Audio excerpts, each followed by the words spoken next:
This is the moment, Cyrus walking to the cooler, opening the door, taking out 4 bottles of water, one by one, standing there, then putting every single one back, one by one, closing the cooler. He never took a thing, but before he...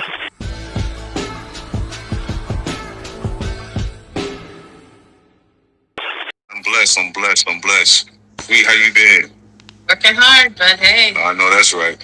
So look, it's a cool table, y'all. Welcome back. Once again, it's King Von holding it down for the cool table with the homie TK. And we got our producer as well that's going to be helping us out with this live because we got some great stuff that's going to come to you. We've been following some stuff, and I know that you brought it to the table this morning when we had a meeting. And we thought to maybe do it all together.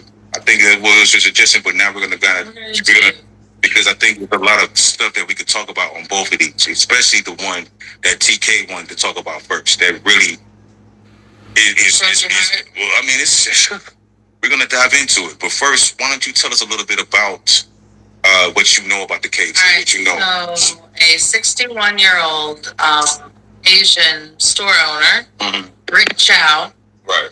Thought that a 14-year-old African-American young man was stealing.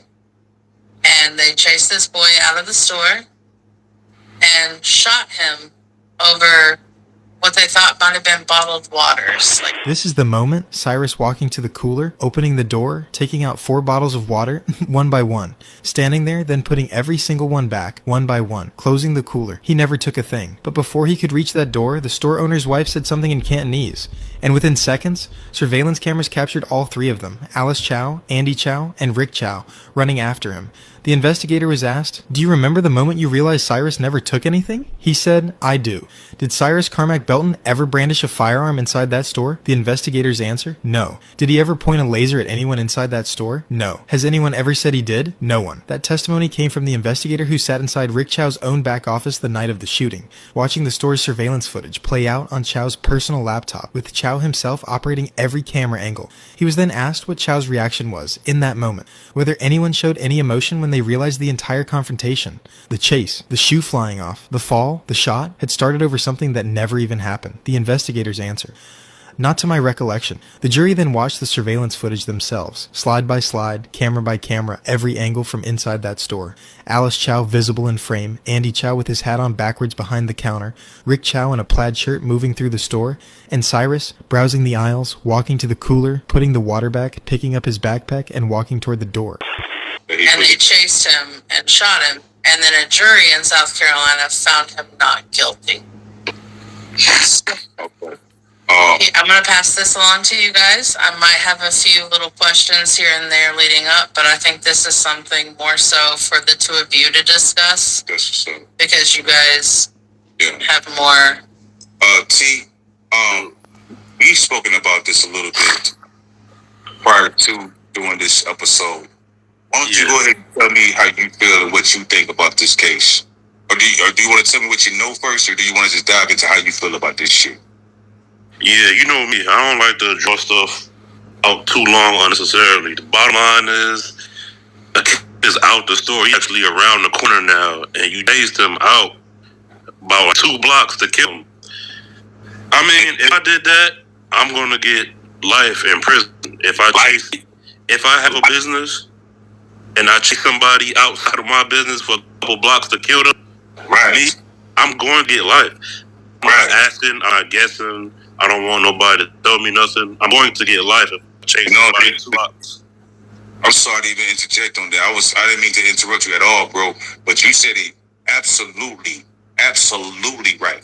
I don't think there's a jury in America that would let you go free. If it's only way possibly, and this is a fucked up thing, if it was black on black. But even then, because of the age gap, let's say you was 65, 61, whatever, 61 years old, store owner, and then you chased a young black man down, 14, and stood over him. Because watch this. What? Huh? It wasn't just one. No, I know. It was his son, too. Like 4 of them. No, it was 2 of them. 3 or 4. No, it was the old guy and his son or nephew, whoever. It was a young guy, right? 2 Asian guys. But they chased him down, and I saw the moment where Cyrus looked back and then dipped. He started running. Now, We didn't see the final thing, but from what we understand, he tripped and fell, and he stood over the young man. You understand what I'm saying? Now, the TK, without saying too much, you know what I'm saying? That's, you know what I'm saying? You know that moment. And when that moment happens, you are point blank, I got you, boom, it's over with. That person's defenseless at that point. You feel me? Yeah. Unless he pulled a strap or tried to jump up and do something, there's no way you can even say self-defense. No way. No way. And I'm going to say this. I don't jump on bandwagons, dog. You feel me? I tend to lean more conservative in some of my beliefs because I believe that traditionally black people are conservative. God, family, you know what I'm saying? We used to not really mess with all these different weird things, you know what I'm saying? You feel me? Woke was like black empowerment and not, you know what I'm saying? So when I see us burn down our community sometimes over certain things, I don't condone it all the time. But this one right here, I will write my picket sign and stand out the front line with this shit. Because this is even more of a blatant murder than the George Floyd thing. You feel me? This is a hunt down, dog. Like, you feel me? That's why I said what I said, that little segue back there. You know, I'm glad how you kept it and just kept it moving. But understand, there's a difference between self-defense. There's a difference between an equal shootout. And then there's a difference between running the motherfucker down and standing over him, no face, no case type shit. You feel me? That's hate. Yeah. That's hate. That's like, nah, and I'll even go so far like this, because I try to do the flip-flop on the coin thing, right? Yeah. So let's say, remember Minister Society? Right? So let's say you take the aspect of like, hey, I've been robbed. I've been, kids coming here and steal all the time. Because, like, this is real shit. You know what I'm saying? Like, we all know the hood stove that we used to go to that we'll steal the candy bar, we'll steal the honey bar, we'll steal this. I remember my first MD 2020, I stole that motherfucker. Can I ask one question? Go ahead. They only thought it was water. No, I get that. Are 4 bottles of water really worth someone's life? Nothing. I mean, nothing. Even if it was like even if you were in a high-end store. Even if you were stealing alcohol. I mean, even if you were in a freaking high-end store and he was stealing like Dolce & Gabbana in a high-end store, it would never none of that matters. None of that matters, and none of that should be in question. Don't even. My fault, G. What? None of that matters. None of that should be in question. What was stolen or what was not stolen. Dude, you're right. Because guess what? The man was out the store and is damn near long gone. At this point, you're not defending your property. Yeah. Also, that one is over. And honestly, I don't think so, honestly. No, so here's the truth. He attempted to. They busted him. He put his back. He fluffed his shirt. They caught him. Right. He fluffed his shirt to show him, I put it back. I don't have nothing. And he left the store. He walks out the store, and if you look at the other, because there's another camera angle where he's at, like, if you know how stores are, he's at the end of the parking lot, like, you know what I mean, like where the end of the building is, and so he's at the end of that shit. He looks back, and then he see because they're coming out the store, and then he dips. You feel me? And now the chase is on. So he's almost off the property. Even he's not even there's no threat. First of all. You know what I would even condone? I would have been more likely to condone if you're mad, an ass whooping. Yeah. I would have condoned the ass whooping more so than an execution. You feel me? Like if I want to make an example, like don't rob this store, that would have buzzed through the hood more so like, oh nigga, yo, they whooping ass over there. They putting belt to ass over there, you come and steal some shit. Right? I would have condoned that more so. I see you scratching your face, but understand what I'm saying. I'm just looking at the levels. Oh, right? No, I agree with that. No, you didn't say nothing wrong. I agree with that, too. Like, I saw a video, I'm sorry, keep it. Please, go ahead. I saw a video the other day about a woman who brought her kid into a convenience store, and the kid was running around acting rowdy, knocking everything off the shelves, and the person who either owned it or ran it was like, hey, get your kid under control. Right. And the woman lost her shit, like, starts, like, screaming, spitting at him. He smacked the shit out of her. Right. Again, I don't believe in putting hands on a woman who spit. That's Right. No, spit. It's legal assault. No. It's actually you can go to jail for that shit. So- I never knew that, but not only you this, like so back. smack the shit out of her. Right. But I'm sorry, that sends a message. Besides no funny shit, I know somebody right now that should have got locked the fuck up for smacking some homosexual nigga at the gas station and shit. You know what I'm saying? I ain't trying to point no elbows or nothing like that. I'm just saying, like, you know, like, Hey, watch what you say though, bro, because they don't know the stories. So, Hey, at least the elbows say aren't homosexual, then you point at me. yeah, real shit. What I'm trying to say. Oh, sorry, brother. Say what? You pleaded your case. My bad. What you saying? This nigga. But look, cut that part out when you edit the video. Yeah. I'll edit that out. Because you know the story, they don't know it, so they Yeah. We're joking. My brother. No, I know. 'Cause they don't know the viewers don't know the story. Right. Me and you know the story. She know the story. They don't know. They looking at it like, what the fuck? What type of shit that nigga on? You know what I'm saying? All they seen and heard was homophobic, whatever. Elbows pointing. They don't know what's going on. They look. TK out there goddamn bashing and shit. and it's Pride Month, I think, something like that. We're gonna put you on the band, no parades or nothing.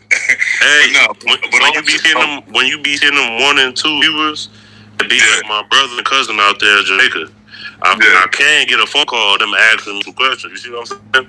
Yeah, facts. So we'll keep it light. They be telling me they be watching. That's what's up with support, and I appreciate the support. You know what I'm saying? I don't want to look no type of. You gotta give them every detail. You gonna bring it up? Say the whole story. Do you want me to say the whole story? We gotta say the whole thing. We gonna cut that part up. I got 4 minutes, so I'm gonna do this quick. Somebody tried to try my brother on some late night creep tip shit, on some weirdo shit, and he knew he was wrong. For how the story goes, he knew he was wrong because he came up to him and said, "Nah, you ain't gonna go for it." And his spirit knew this nigga ain't gonna go for it. Then he doubled down and tried to go for it. And then he didn't even look at the signs when my brother stepped to him and said, "Hold on, what you talking about? What, nigga?" And I like the fact that you crept up on that nigga and slid in and got in your position, and you know what I'm saying, and paused cocked back. Paused cocked back on that nigga. But that scenario is funny because my brother is real Jamaican, real dog, real time nigga, and you know, if you know him, you know this is like the craziest thing for a person to try, and the craziest person to try. So, you know, it's one of those things that's funny in the moment and it's funny inside joke, but I'm just explaining it for those that may ask questions and shit like that, especially for the real ones out there, right? But I bring that example up because we were talking about, hey, we would have respected more if you like, I'm sick of these people robbing my store. I'm sick of these little niggas coming in here doing this, that, and the third. Let me put belt to ass and show you that this ain't the place for that shit. I would have respected that, and that rumor would have flowed in the streets. People would have talked about that. You feel me? And been like, hey, don't try to fucking age your niggas. And the story would have got so big, it would have been like, they came out there, they kung fu on these motherfuckers. You know how you remember the telephone game? Big fish. Huh? Big fish. Big fish. Big fish and telephone games. Yeah, it would have stretched. But this right here was a blatant execution.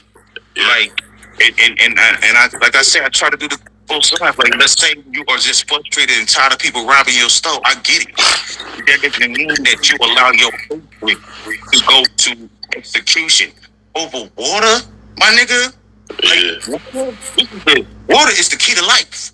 You feel me? If you could have been a solid nigga, but like, yo, you thirsty, bro? Here, check. All right, like some waters is 99 cents at the store. You feel me? But when I show you that I don't got nothing, right? And then you chase me down. It's crazy. And then to go to trial, and then I wish I was inside the courtroom because I gotta see the defense. Because how did you even convince a jury that it was okay? Like, and here's the thing, right? Yeah. This is the biggest picture that everybody missing. The biggest fucking picture that everybody missing, right? Listen to me clear. Let me finish too. somebody break in my house right now, right? Yeah. And I got my gun. Let's say you break in my house right now. I wake up, I hear some noise. I come in, I see you.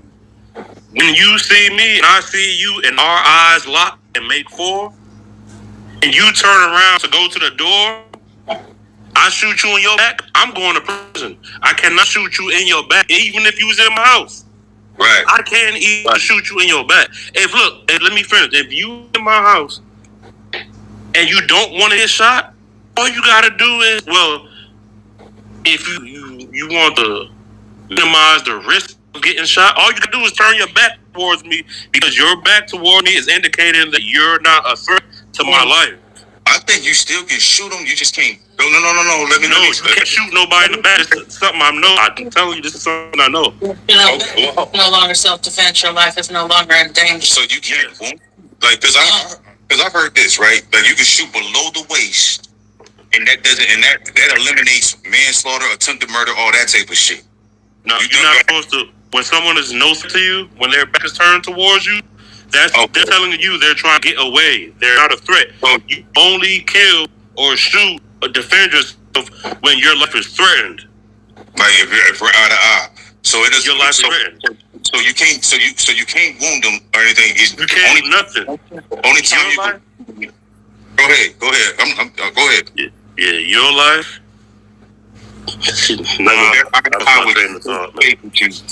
Along with you, you can defend yourself because you feel immediate threat. But if they turn around, you can't wound them or anything like that. There's nothing, because they're not threat. They're trying to leave now. Right. The only reason why the government allows us to have a gun is to defend our life when our life is in danger. Stand your ground law. It means your life is in danger. You have to stand your ground to save your life. When someone is fleeing from you, you're not standing your ground to save your life. At this point, you're the predator.